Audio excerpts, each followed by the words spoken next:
Pernah nggak Nabi zakat pakai beras? Enggak, karena nggak ada beras. Berarti nggak ada contohnya. Nggak ada beras, bukan nggak ada contoh. Pernah nggak Nabi zakat pakai beras? Enggak, karena nggak ada beras. Berarti nggak ada contohnya. Nggak ada beras, bukan nggak ada contoh. Pernah nggak Nabi zakat pakai beras? Enggak, karena nggak ada beras. Berarti nggak ada contohnya. Nggak ada beras, bukan nggak ada contoh.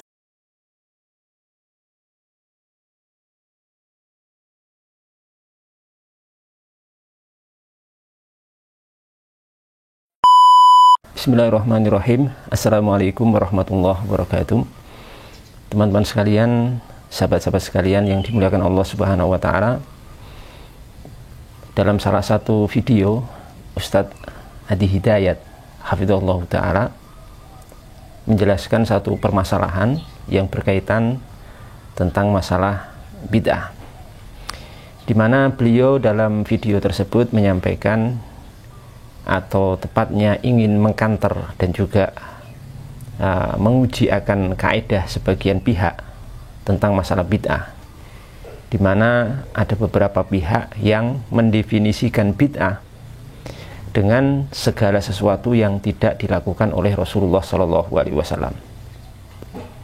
Oleh karena itu kemudian Ustadz Adi Hidayat berusaha untuk mengajak berpikir tentang kaidah ini, bahwa kaidah ini adalah kaidah yang batilah, kaidah yang batil, kaidah yang salah, dengan cara menguji konsistensi daripada kaidah dan orang-orang yang mempropagandakan kaidah ini.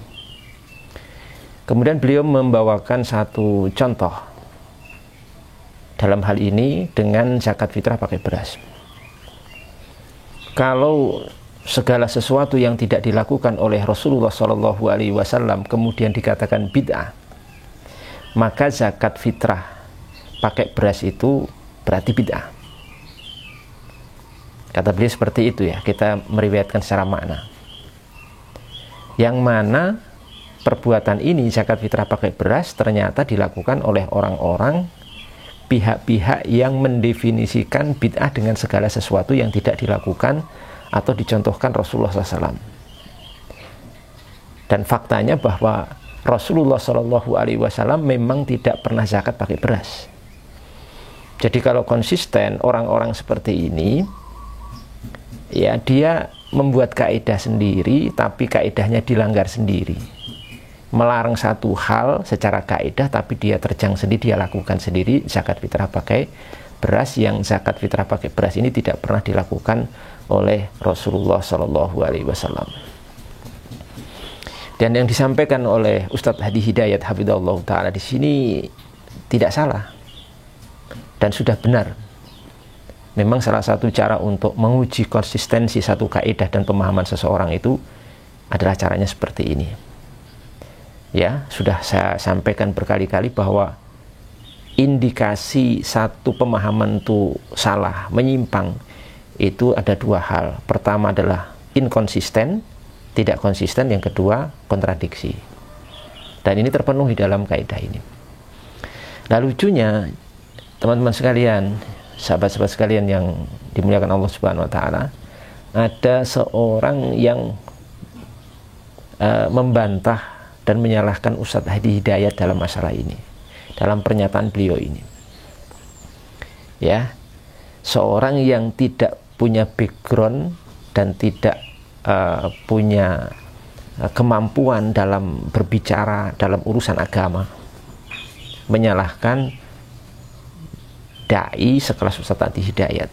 Itu ibaratnya orang ini seperti kambing menanduk gunung ya.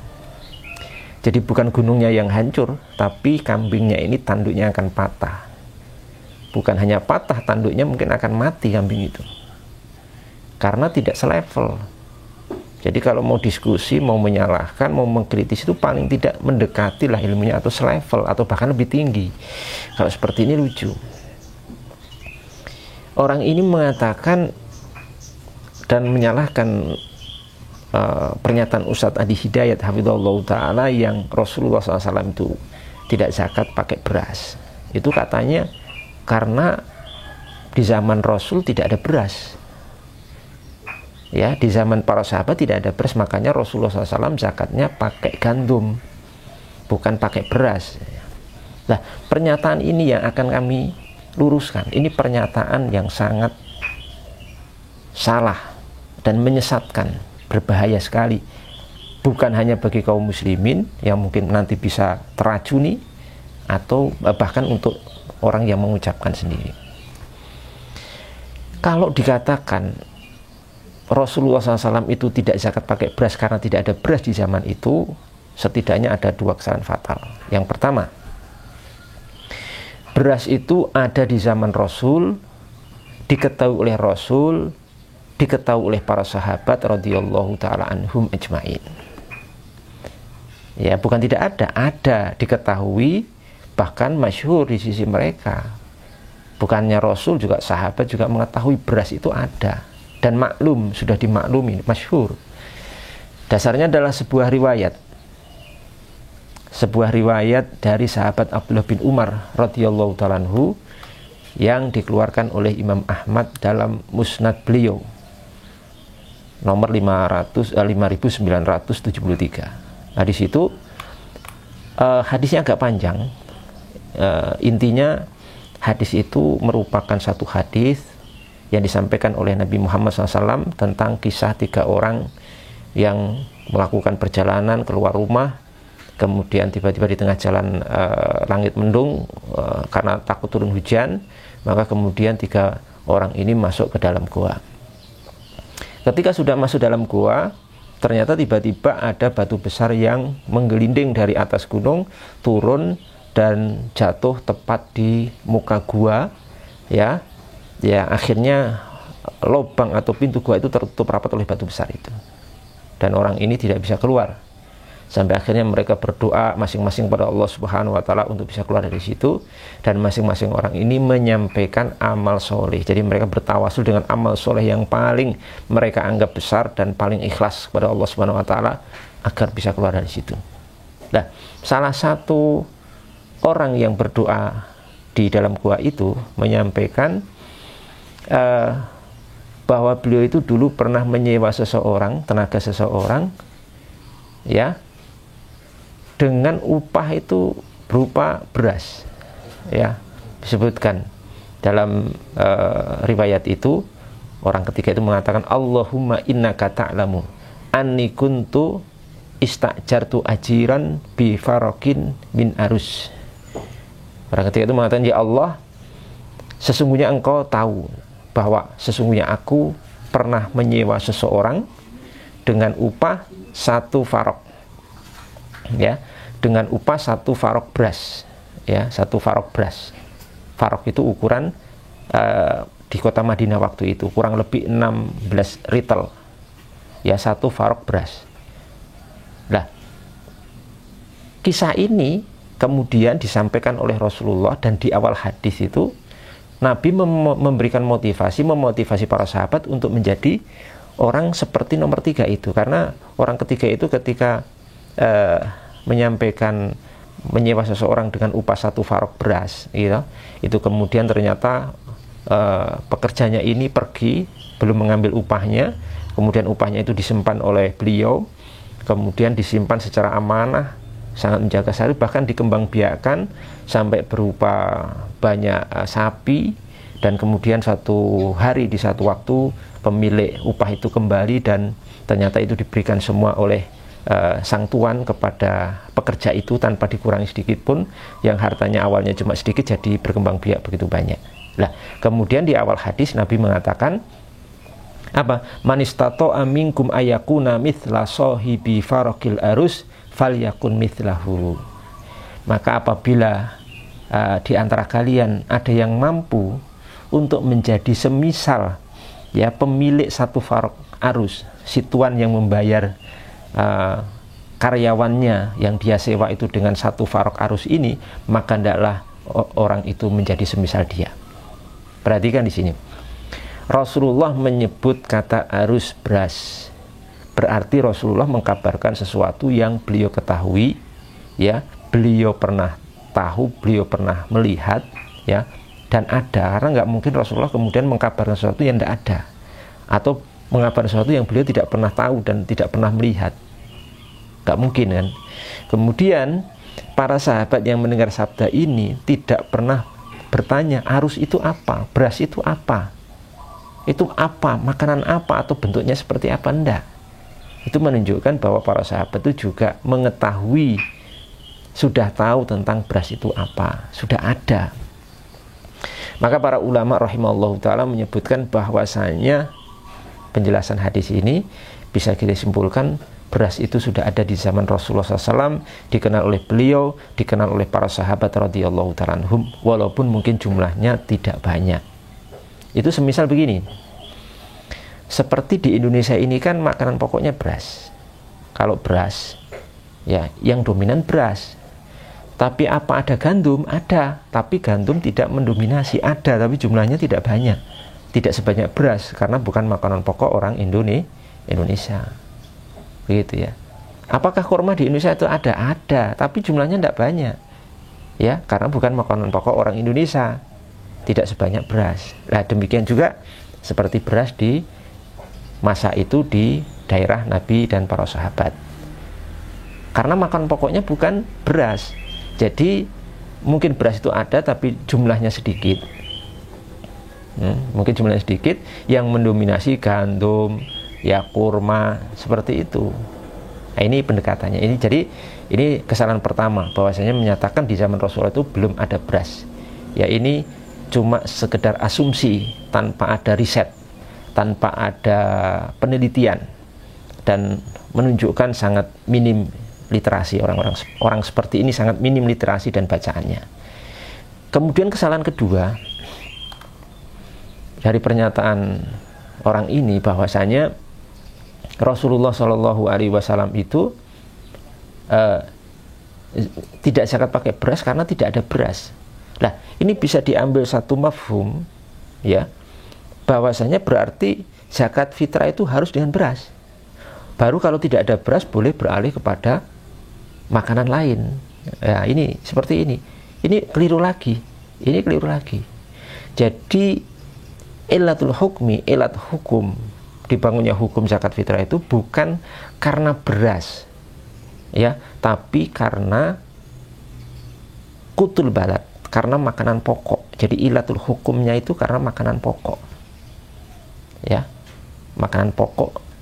Nah, kalau makanan pokok itu akan terjadi ikhtilaf, terjadi perbedaan di satu daerah dengan daerah lain, satu negeri dengan negeri yang lain. Berbeda-beda antar negeri itu makanan pokoknya apa. Ya, kalau di Saudi makanan pokoknya gandum, kurma. Kalau di Indonesia beras. Nah, kenapa Rasulullah SAW itu tidak zakat pakai beras? Jawabannya bukan karena tidak ada beras, tapi karena makanan pokok beliau dan para sahabat waktu itu di negeri itu adalah bukan beras, begitu seharusnya. Karena makanan pokok beliau adalah gandum, adalah kurma, atau yang semisal itu. Maka kalau kita lihat hadisnya dari sahabat Abdullah bin Umar, riwayat Imam Bukhari dan Imam Muslim dalam sahih beliau berdua, disebutkan oleh Abdullah bin Umar radhiyallahu ta'ala anhu, faradha Rasulullah sallallahu alaihi wasallam zakatal fitri so'an min tamrin aw so'an min syairin alal abdi wal hurri wal dzakari wal untha was saghiri wal kabiri minal muslimin.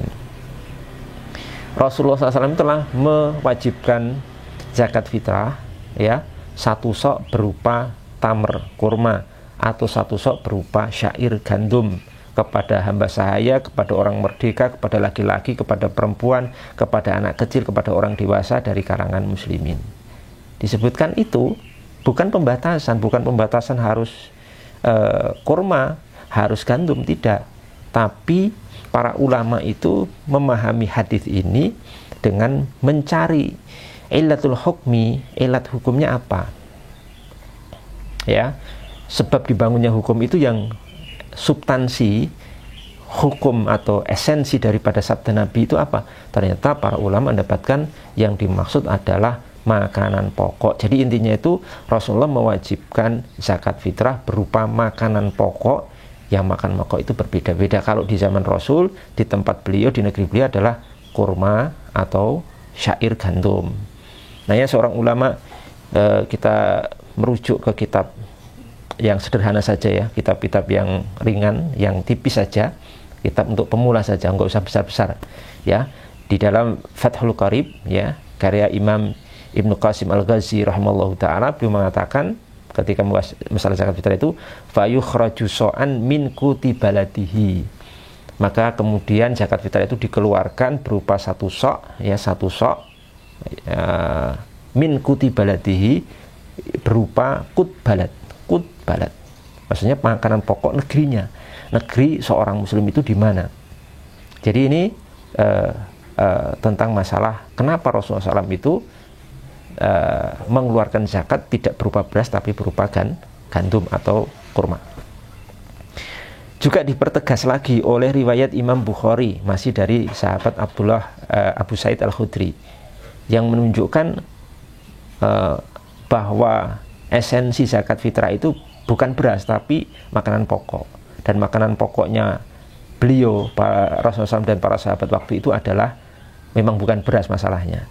Abu Sa'id pernah mengatakan begini, wa qala Abu Sa'id menyatakan, wa kana ta'amana asyairu wazzabibu wal aqitu wa tamru, dan makanan pokok kami waktu itu adalah syair gandum, wazabib kismis, wal aqid itu juga jenis daripada gandum, wa tamru dan kurma.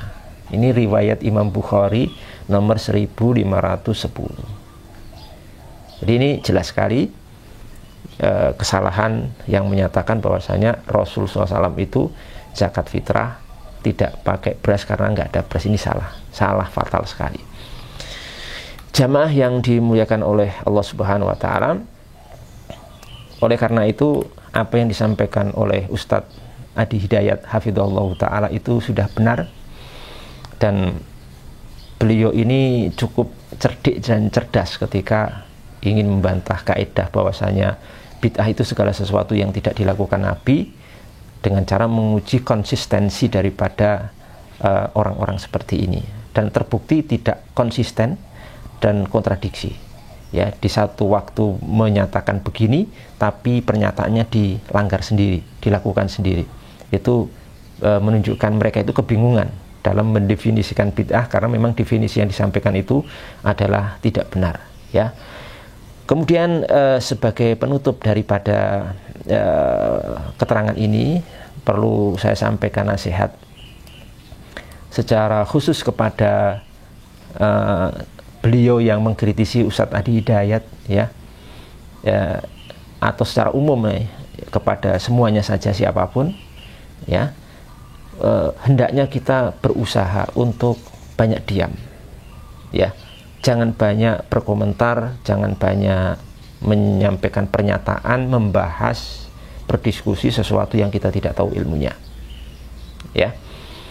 Sebab saat kita diam itu kebodohan kita akan tertutupi. Tapi saat kita sudah berani berbicara, berani memberikan pernyataan, berani mengkritisi, maka bisa jadi Allah Subhanahu Wa Taala justru akan menampakkan kebodohan kita kepada umat. Jangan sampai kita pamer kebodohan kepada umat yang itu sebenarnya sudah ditutupi oleh Allah Subhanahu Wa Taala saat kita diam. Kemudian ingat, jamaah sekalian yang dimuliakan Allah Subhanahu Wa Taala, bahwa apa yang kita sampaikan, apa yang kita tulis, apa yang kita lakukan, itu semua nanti ada pertanggungjawabannya di hadapan Allah Subhanahu Wa Taala di yaumul hisab, di hari perhitungan. Tidak ada yang gratis. Apalagi pernyataan itu ditulis, disampaikan lewat video di media sosial, kemudian disaksikan, ditonton, didengar oleh banyak orang, bisa ratusan ribu, bahkan mungkin jutaan, yang itu akan menjadi jejak digital kita sampai kita sudah wafat pun masih ada. Kalau itu salah, itu penyimpangan, itu kesesatan, itu akan menjadi dosa jariah terus bagi orang yang mengucapkannya dan menulisnya walaupun dia tertidur di alam kuburnya. Oleh karena itu saya nasihatkan dengan firman Allah Subhanahu Wa Taala, wala taqfu ma laysa laka bi ilmun inna sam'a wal basara wal fu'ada kullu ulaika kana anhu mas'ula. Janganlah kamu berbicara ya dalam sesuatu yang kamu tidak punya ilmunya, karena pendengaran ya, penglihatan, hati semuanya itu akan ada pertanggungjawabannya kelak di hadapan Allah Subhanahu wa taala. Kemudian juga dalam ayat lain Allah Subhanahu wa taala berfirman, yauma tashhadu alaihim alsinatuhum wa aydihim wa arjuluhum bima kanu ya'malun. Di satu hari bahwa lisan-lisan mereka ini akan mempersaksikan untuk mereka sendiri, tangan-tangan mereka juga, kaki-kaki mereka juga, dengan apa yang telah mereka lakukan kala di dunia. Jadi jangan anggap enteng.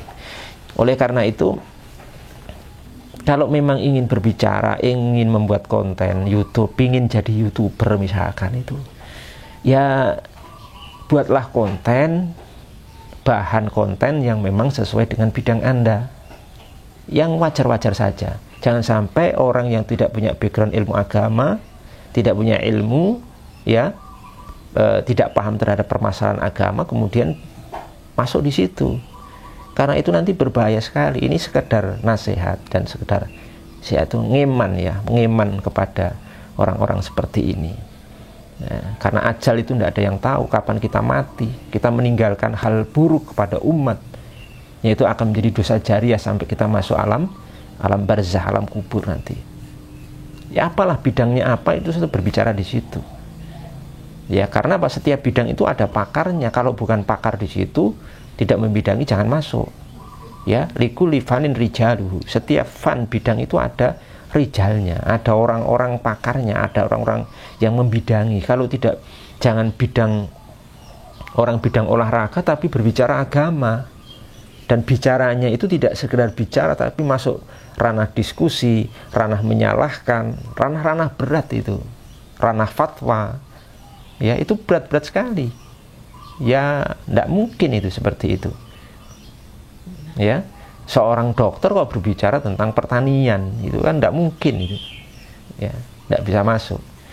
Kemudian juga orang yang tidak membidangi satu bidang, tapi dia berbicara di bidang itu, maka hampir bisa dipastikan akan muncul berbagai keanehan-keanehan, berbagai pendapat-pendapat nyeleneh, berbagai kesesatan, penyimpangan yang justru akan menampilkan dan memamerkan kebodohannya kepada umat.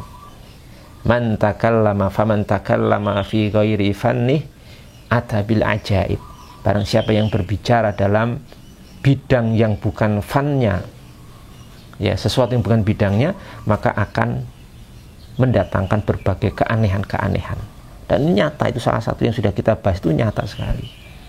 Ya. Hendaknya kita itu banyak introspeksi diri dan mengetahui kadar diri. Ya, kita tawadhu, rendah hati. Kalau memang nggak paham, jangan bicara. Kalau tidak membidangi, jangan ikut berdiskusi di situ. Harus punya sifat tawadhu. Ya, bukan sok tahu, bukan sok alim, bukan sok sangar, bukan sok babat sana babat sini, sikat sana sikat sini. Ya, menampilkan diri seolah orang yang paling cemburu kepada Islam, berjuang kepada Islam, membela Islam. Membela bagaimana? Kalau modalnya kebodohan itu bagaimana? Rahimallahu mra'an arafa qadra nafsihi arafa qadrahu fawaqafa indah. Semoga Allah Subhanahu wa taala merahmati seorang yang mengetahui kadar dirinya, kemudian dia berhenti di sesuai kadarnya itu, tidak melebihi kadar dirinya. Semoga nasihat ini bermanfaat, nasihat ini bisa masuk pada hati-hati orang-orang seperti ini, dan bisa tentunya harapan kita memperkecil permasalahan yang ada. Ya, idza sakata al jahilu makhtalafan nas. Jadi kalau orang jahil itu berhenti berbicara, diam, maka apa? Maka manusia itu tidak akan berselisih. Ya, kita berusaha untuk menjadi sebab terbaik, sebab kemaslahatan dan kebaikan umat, bukan sebab kerusakan dan sebab kericuhan atau perselisihan umat. Ingat, segala sesuatu akan dipertanggungjawabkan di hadapan Allah Subhanahu wa taala. Mungkin itu yang bisa saya sampaikan, mudah-mudahan bermanfaat untuk kita semuanya. Assalamualaikum warahmatullahi wabarakatuh.